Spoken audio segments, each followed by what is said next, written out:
Oh, there you go, George. This is why I love you, man. Okay, so check this out. So all of a sudden, I go to a doctor. And remember, I've never been to doctors in my life or anything. And to this day, I believe in God. And, you know, George, I don't know. I think that there is certain things that happen for a certain reason in life. So I go to a doctor, and they try to put me in all these meds, like, you know, like, I kept going back and forth from high blood pressure to anxiety to, and remember, I was healthy my whole life, and all of a sudden it started happening like a year ago, these symptoms, like when I was 27, 28 out here in Tucson. Now my whole family's at home in California and everything. So I start getting, my mind starts racing like a sports car. And these doctors try to put me like on like antidepressants, all these different types of medications. Ugh. I don't know for what reason.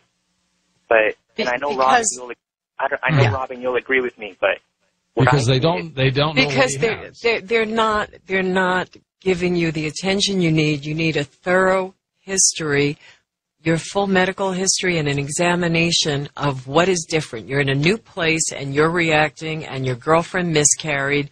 Where you're living could be a toxic place. There's no disclosure about homes where there were meth laboratories or other chemical things. You don't know if you're living over ground fill. You don't know if it's a tight building. If there are so many different contaminants. You're welcome to send me an email at my site, and I will. My strong point that I wanted to share is that I did research, and if anyone is listening out there, that I strongly recommend that they get 3 or 4 different opinions before they actually take that next step of getting on medication. Because what ended up definitely was, to this day, I am so thankful. Right, I was on Xanax, 1 milligram, and lisinopril for my blood pressure, 0.5 milligram, or 5 milligram. And I don't know what happened, but all of a sudden, I saw a therapist, I started doing yoga, I started eating, I got rid of my computer, got rid of my TV, just listen to George Norrie every night. And all of a sudden, I am not kidding you, I'm down I'm down to 0.5 milligram in a matter of 3 weeks. Now, you know, though, Richard, sometimes this show will put your blood pressure through the roof, so be careful. But you know what, though? I found out and got knowledgeable about panic disorder and panic attacks, and got so knowledgeable that I noticed that nothing is going to happen to me during these panic attacks. Exactly. Really but there is symptoms and listen, control your breathing when you feel it coming on. So, but there's a trigger. There can be an environmental trigger for your panic attack. A lot of elderly people are given multiple medications. If they are separated, they can handle it. When they're given together, they have panic attacks. You have to examine your environment because you have a symptom, a panic attack. Panic attacks are weird. It's coming from something. You know, your body is responding to some insult. Well, the fact that his girlfriend had a miscarriage. You're giving me, to me, it's obvious information that something is harmful in your environment. Next up, you just keep doing what you're doing, Richard. We'll take a couple more calls, and we are done, Mr. Hoagland. Leanne in Alabama. Hi, Lee. Hey. Hi. Well, maybe a little off topic.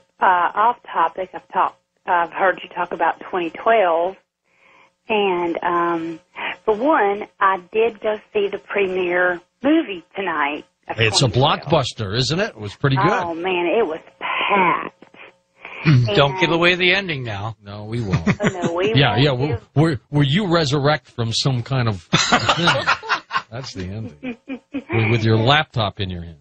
No, I won't give away the ending, but George, I have to tell you, I don't know if these people out in Hollywood have been listening to you or what, but I've been listening for years, and I just got chills in that movie theater because so many things that you have talked about on this show, I mean, just nailed it almost to the T. Oh, I'm sure, Leanne, that they've been taking notes. And, you know, when I turned down the starring part for the movie.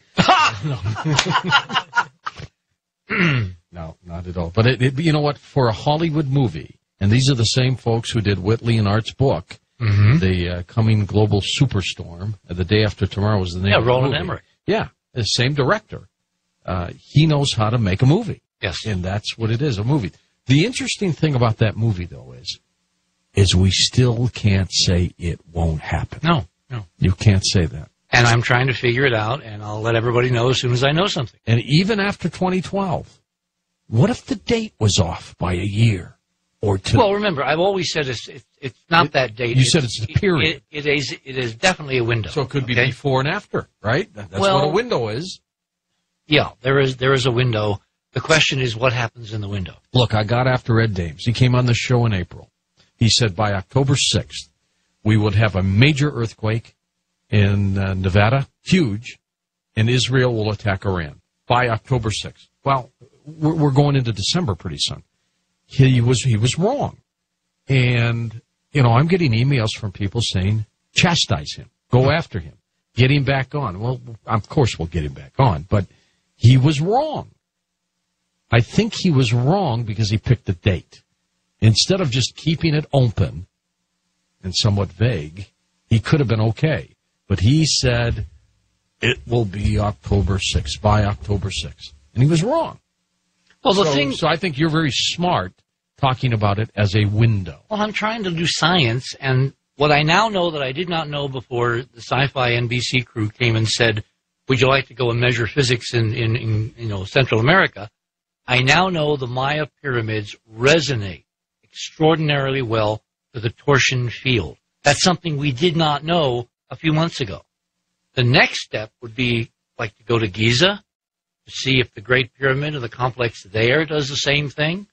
And the next step will be to do laboratory work so we can actually measure this under controlled conditions to relate the lab data to the field data to what the Mayans are trying to tell us. Richard C. Hoagland will have his Secrets event, which he will be a key participant next weekend, November 20th and 23rd in Tempe, Arizona. Information at enterprisemission.com, or you can call this number, 928-204-1962. Information on Robin Felkov will come from her website, healthfreedomrights.com. And I will see all of you from the Albuquerque area, those of you who can squeeze into the venue site, in about 10 hours. It comes up fast, doesn't it? The land of enchantment. No rest for the wicked. Thank you, Richard. Thanks, Robin, for being on the program. Thanks, George. Thank you. And I shall see you in just a moment with Ghosts on Friday the 13th.